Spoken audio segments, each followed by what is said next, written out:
हरे कृष्णा। तो आज का हमारा जो मॉर्निंग सत्र है उसमें हम स्कंद 1 अध्याय 12 और श्लोक क्रमांक 25, अध्याय का नाम है सम्राट परीक्षित का जन्म। हम इसके ऊपर अभी चर्चा करेंगे। धृत्याबली समः कृष्णे प्रहलाद इव सदग्रह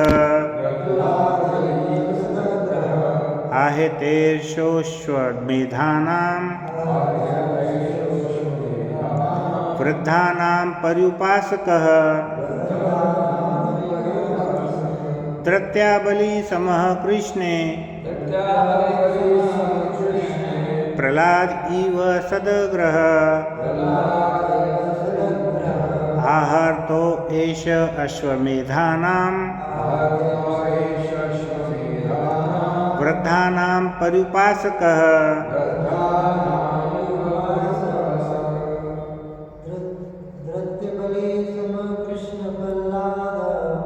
धृत्याबली समः कृष्णे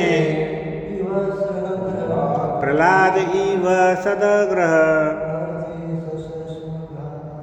आहेतेर्षो अश्वमेधानां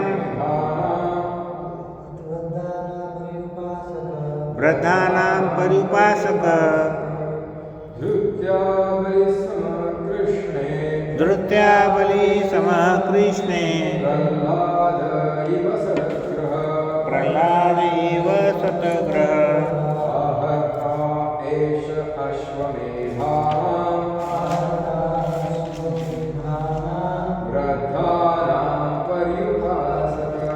वृद्धानां पर्युपासकः।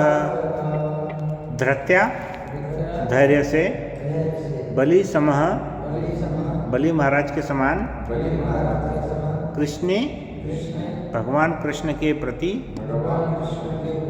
प्रहलाद महाराज, इव सदृश, सतग्रह भक्त, आहर्ता संपन्न करने वाला, एषः यह बालक, अश्वमेधानाम अश्वमेध यज्ञों का, वृद्धानाम वृद्ध तथा अनुभवी व्यक्तियों का, पर्युपासकः अनुयायी।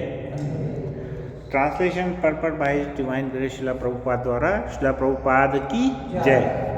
यह बालक धैर्य में बलि महाराज के समान होगा और प्रहलाद महाराज के समान कृष्ण का अनन्य भक्त, यह अनेक अश्वमेध यज्ञों को संपन्न करने वाला तथा वृद्ध एवं अनुभवी व्यक्तियों का अनुयायी होगा।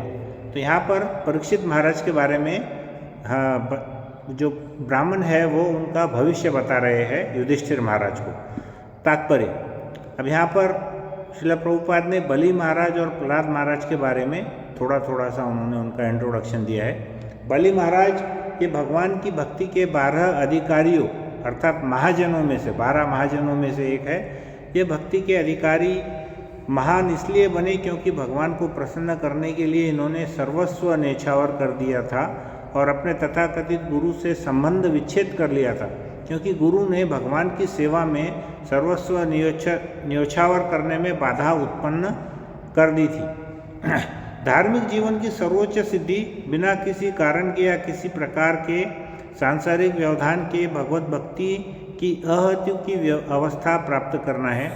बलि महाराज भगवान को प्रसन्न करने के लिए सदैव त्याग देने के लिए कृत संकल्प थे और उन्होंने किसी प्रकार की अड़चन की परवाह नहीं की। ये भक्ति के अन्य प्रामाणिक अधिकारी अर्थात महाजन प्रहलाद महाराज के पौत्र थे। बलि महाराज तथा विष्णु वामन देव के साथ उनके व्यवहार की कथा श्रीमद् भागवत के 8वें स्कंद अध्याय 11 से 24 में वर्णित है। अब सेकेंड पैराग्राफ है प्रहलाद महाराज के बारे में। प्रहलाद महाराज भगवान कृष्ण अर्थात विष्णु के परम भक्त थे। अभी वे केवल 5 वर्ष के ही थे कि उनके पिता हिरण्यकश्यपु ने भगवान का अनन्य भक्त होने के लिए उन्हें कठोर दंड दिया। वे हिरण्यकश्यपु के प्रथम पुत्र थे और उनकी माता का नाम कयादु था। प्रहलाद महाराज महाभागवत थे क्योंकि उनके पिता का वध भगवान नरसिंह देव ने किया था। इससे दृष्टांत प्रस्तुत हुआ था कि यदि भक्ति मार्ग में पिता बाधक बने तो तो उसे भी भक्ति के पद से दूर कर देना चाहिए। उनके 4 पुत्र थे। सबसे बड़े पुत्र विरोचन उनके पुत्र के रूप में बलि महाराज हुए, जिनका वर्णन ऊपर किया गया है। प्रहलाद महाराज के कार्यकलापों का वर्णन श्रीमद् भागवत के 7वें स्कंद में मिलता है। ओम अज्ञानतिमिरान्धस्य ज्ञानाञ्जनशलाकया चक्षुरुन्मीलितं येन तस्मै श्रीगुरुवे नमः। श्रीचैतन्यमनोभीष्टं स्थापितं येन भूतले स्वयं रूप कथामह्यं ददाति स्वपदान्तिकं। वन्देऽहं श्रीगुरु श्रीयुतपदकमलं श्रीगुरून् वैष्णवांश्च श्रीरूपं साग्रजातं सहगण रघुनाथान्वितं तं सजीवं साद्वैतं सावधूतं परिजनसहितं कृष्णचैतन्यदेवं श्रीराधा कृष्णपादान् सहगण ललिता श्रीविशाखान्वितांश्च। नमो ओं विष्णुपादाय कृष्णपृष्ठाय भूतले श्रीमते भक्तिवेदांत स्वामिनिति नामिने। नमस्ते सरस्वती देवे गौरवाणी प्रचारिणे निर्विशेष शून्यवादी पाश्चात्य देश तारिणे। हे कृष्ण करुणा सिंधु दीनबंधु जगतपते गोपेश गोपिका कांत राधा कांत नमोस्तुते। तप्त कांचन गौरांगी राधे वृंदावनेश्वरी वृषभानुसुते देवी प्रणमामि हरिप्रिये। वाञ्छाकल्पतरुभ्यश्च कृपा सिन्धुभ्यैव च पतितानां पावनेभ्यो वैष्णवेभ्यो नमो नमः। जय श्री कृष्ण चैतन्य प्रभु नित्यानंद श्री अद्वैत गदाधर श्रीवासादि गौर भक्तवृंद। हरे कृष्णा कृष्णा कृष्णा हरे हरे, हरे राम राम राम हरे हरे। हरे कृष्णा कृष्णा कृष्णा हरे हरे, हरे राम राम राम हरे हरे। हरे कृष्णा कृष्णा कृष्णा हरे हरे, हरे राम राम राम हरे हरे। हरे कृष्ण। तो आज हमारे प्रातःकालीन सत्र में सभी भक्तों का स्वागत है। हम महाराज परीक्षित का जन्म इस अध्याय के बारे में हम अभी चर्चा कर रहे हैं। श्लोक अध्याय 12 और श्लोक क्रमांक 25। तो यहाँ पर श्रील प्रभुपाद ने परीक्षित महाराज की जो तुलना है उन्होंने बलि महाराज और प्रहलाद महाराज से की है। तो बलि महाराज और प्रहलाद महाराज ये दोनों भी 12 महाजनों में से एक है, वे महाभागवत है। तो बलि महाराज प्रहलाद महाराज के कौन थे? वो उनके पोते थे, ग्रैंडसन थे। और उन्होंने यहाँ पर बताया गया है पहले पैराग्राफ में कि बलि महाराज अपना सर्वस्व न्यौछावर करना चाहते थे भगवान के लिए, लेकिन उनके गुरु ने उन्हें मना किया था। तो उन्होंने भगवान की सेवा के लिए अपने गुरु से भी संबंध विच्छेद कर लिए थे।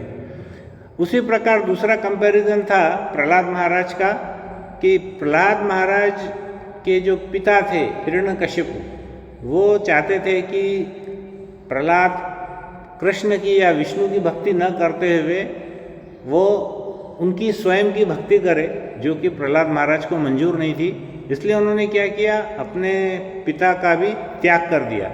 तो प्रभुपाद यहाँ पर बताते हैं कि अगर भक्ति के मार्ग में कोई भी व्यक्ति अगर हमारे बीच में आता है, भले ही हमारा वो स्वयं का पिता क्यों न हो या कोई रिश्तेदार क्यों न हो या कोई हमारा ब्लड रिलेटिव क्यों न हो, उसको हमारे जो महाभागवत है वो उनका त्याग कर दिए हैं। तो एक बात अभी हम देखेंगे कि ब्लड रिलेटिव या हमारे रिश्तेदारों का तो त्याग करना तो अलग ही बात है। हम तो जब भगवान स्वयं बुद्ध के अवतार में अवतरित हुए थे तो हमने उनका भी त्याग किया। बुद्ध का त्याग नहीं किया, लेकिन उनके प्रीचिंग का त्याग किया। भगवान जो भी है वो अगर वैदिक लिटरेचर के बारे में बताते हैं तो हम हमारे कृष्ण कॉन्शियसनेस के हिसाब से उसको हम स्वीकार करते हैं। अगर वो वैदिक स्क्रिप्चर्स से अलग बताए हैं तो उनके जो भी प्रीचिंग थी उसको एक्सेप्ट नहीं किया। तो यहाँ पर हम देखते हैं कि कृष्ण को देखने के लिए हमको शास्त्र चक्षु चाहिए। शास्त्र चक्षु मतलब हमको शास्त्र की नज़रों से कृष्ण को देखना चाहिए। जो बुद्धा की टीचिंग्स में हमको रिजेक्ट किया है क्योंकि वो शास्त्र के अनुसार नहीं थे, तो भगवान को we can see through scriptures, ये हमको देखना है। तो बलि महाराज और प्रहलाद महाराज के कार्य सामान्य व्यक्ति को बड़े डरावने लग सकते हैं। अब हम कोई नए व्यक्ति के पास जाते हैं, उनको हम प्रीचिंग करते हैं कि आप भगवान कृष्ण की शरण में आइए, कृष्ण कॉन्शियसनेस में जुड़िए, तो उनको कई बार बहुत डर लगता है, क्योंकि उनको क्या लगता है कि अगर हम कृष्ण कॉन्शियसनेस में जाएंगे तो हमको सभी घर का या सभी चीज़ों का हमको त्याग करना पड़ेगा। जैसे मेरा एक्सपीरियंस आया था एक छोटे से गांव में, वहाँ पर जब हम गए थे तो वहाँ के माताजी बोले कि हमारे प्रभु जी तो इसलिए नहीं आ रहे कि उनको लगता है कि वो सब छोड़ करके ब्रह्मचारी बन जाएंगे। तो मैंने उनको बोला, माताजी तो ऑलरेडी शादी कर ली, अब कैसे ब्रह्मचारी बनेंगे? तो वो बोले कि नहीं नहीं, वो सब घर बार छोड़ के चले जाएंगे। मैं उनको बोला कि माताजी तम्बाकू, चाय, पान, बीड़ी लोगों से छूट नहीं रही है, घर कहाँ से छूटने वाला है उनसे? तो लोगों को ऐसा जो मिसकंसेप्शन है, वो ये ऐसा कंसेप्शन है, उनको ऐसा लगता है कि हमारे जो कार्य है, भक्ति के जो कार्य है, वो उनको डरावने लग सकते हैं। कृष्ण भावनामृत को अगर हमने चखा तो कृष्ण मेरा सब कुछ ले लेंगे, ऐसी भी भ्रांति बहुत से लोगों को है। पर यहाँ पर बलि महाराज की ख्याति वर्णित है कि बिना कुछ सोचे विचार करके उन्होंने अपना सर्वस्व भगवान को त्याग दिया। पूरा राज्य, पूरा ऐश्वर्य, सब कुछ उन्होंने भगवान को समर्पित किया और उन्होंने स्वयं भगवान की शरणागति ली, उनको शरण किया। तो ये जो एग्जाम्पल है, ये परफेक्ट एग्जाम्पल है किसका है? आत्मनिवेदन। ये उन्होंने अपने आप को भगवान को पूरी तरह से सरेंडर किया। सामान्य व्यक्ति को भय लगता है, वह ऐसा नहीं कर सकता। और भगवान वामन देव ने भी बलि महाराज के इस सर्वस्व न्यौछावर की बहुत प्रशंसा की। प्रहलाद महाराज के बारे में हम देखेंगे, इनसे भी सामान्य व्यक्ति को डर लगता है। प्रहलाद महाराज, उनको ऐसा लगता है कि देखो, वो जब 5 साल के थे तब उनके पिताजी ने उनकी कितनी कठिन कठिन परीक्षाएं दी। उनको उबलते हुए तेल में डाला, उनको पर्वत से नीचे फेंका और उनको हाथी के द्वारा कुचला। तो पता नहीं अगर हम भगवान की भक्ति में जाएंगे तो हमको भी कितनी सारी परीक्षा देनी पड़ेगी। इस कारण से सामान्य व्यक्ति बलि महाराज और प्रहलाद महाराज दोनों का अगर एग्जाम्पल साथ में रखते हैं तो उनको डर लगता है। तो सामान्य व्यक्ति यह सुनकर घबरा जाता है, इसलिए हमारा परिवार, समाज, मित्र हमें भक्ति करने से रोकते हैं। लेकिन ये जितना भी विरोध हमारा क्यों न हो, एक भक्त को जो आवश्यक है करना चाहिए वो उसको करना ही चाहिए। तो कभी कभी लोग क्या कहते हैं कि if you are in ISKCON you are gone. अगर आप इस्कॉन में हैं तो आप गए। लेकिन ये आज का जो हमारा श्लोक है, इसमें सामान्य व्यक्ति भक्ति से डरता है और जो महाजन है वो किससे डरते हैं, हम उसके बारे में कुछ कंपैरिजन करेंगे। महाजन मतलब बलि महाराज और प्रहलाद महाराज। उसका श्लोक बहुत सुंदर कोट किया हुआ है इसमें श्रीमद् भागवतम में, हम उसके बारे में थोड़ी चर्चा करेंगे।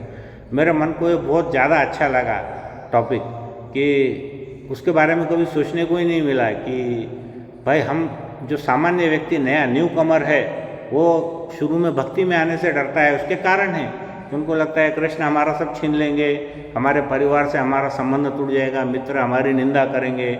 लोगों को लगता है कि अगर कोई मंदिर में महीने में एक बार जाता है तो ठीक है, हफ्ते में जाता है तो थोड़ी गड़बड़ है एक बार, और अगर रोज जाता है तो पूरा ही उसका प्रॉब्लम है। लोगों के मन में ऐसी धारणा है। लेकिन हमको यहाँ पर इस श्लोक से क्या सीखना है वो हमको देखना है कि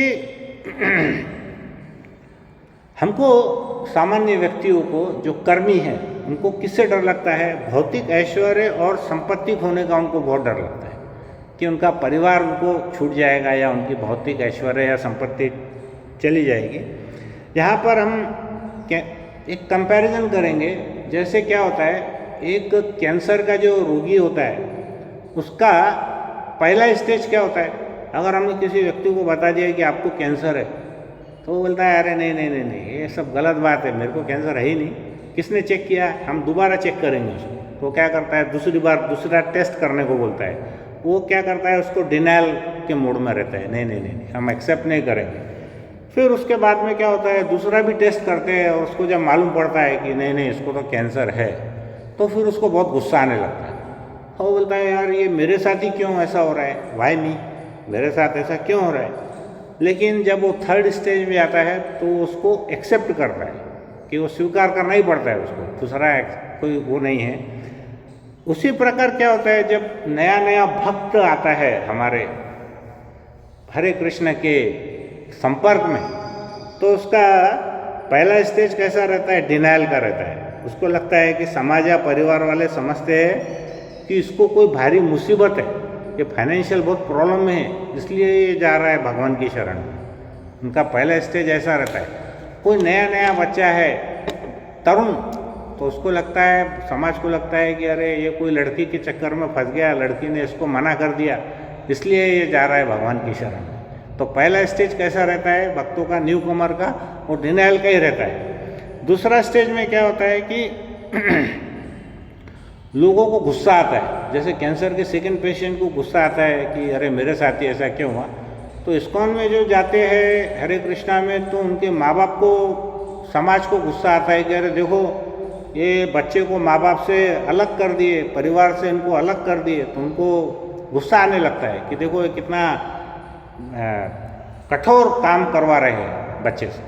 तो ऐसा उनको सेकंड स्टेज में आता है कि जो हमारे परिवार है वाले हैं, हमारे मित्र है, संबंधी है, उनको गुस्सा आता है कि देखो ये सब छोड़ करके हरे कृष्ण की शरण में जा रहा है। वो सेकंड स्टेज आ गई। और थर्ड स्टेज में क्या होता है, उनको कुछ साल के बाद उनको एक्सेप्टेंस आता है। जैसे कैंसर के थर्ड स्टेज में उसको एक्सेप्टेंस आता है कि नहीं अब तो मुझे इसके साथ ही रहना है। तो हमारे समाज और परिवार वालों को भी लगता है कि नहीं नहीं हमको इसके साथ ही रहना है। कि ऐसे हमने कई एग्जाम्पल देखे कि जो ब्रह्मचारी बने, उनके माता पिता उनसे बहुत ज़्यादा नाराज़ थे, काफ़ी साल तक रहे, लेकिन बाद में क्या हुआ, वो भी शुद्ध भक्त बनने लगे, वो भी स्वयं माला करने लगे और वो भी हरे कृष्ण के लिए भगवत गीता या भागवतम के वो लेक्चर सुनते हैं और माला करते हैं।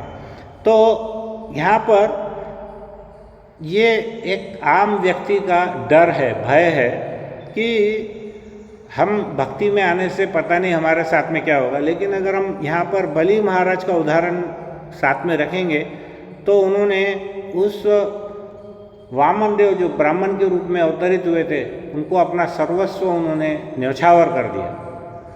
तो बलि महाराज और प्रहलाद महाराज, बलि महाराज ने अपना सर्वस्व दिया, प्रहलाद महाराज ने भी अपने शरीर की चिंता नहीं की। उनके पिता ने उनको अलग अलग प्रकार से दंडित किया, लेकिन उन्होंने उसकी कोई परवाह नहीं की और वो किसी के लिए भी बॉदर्ड नहीं थे, उनको किसी के बारे में कोई चिंता नहीं थी।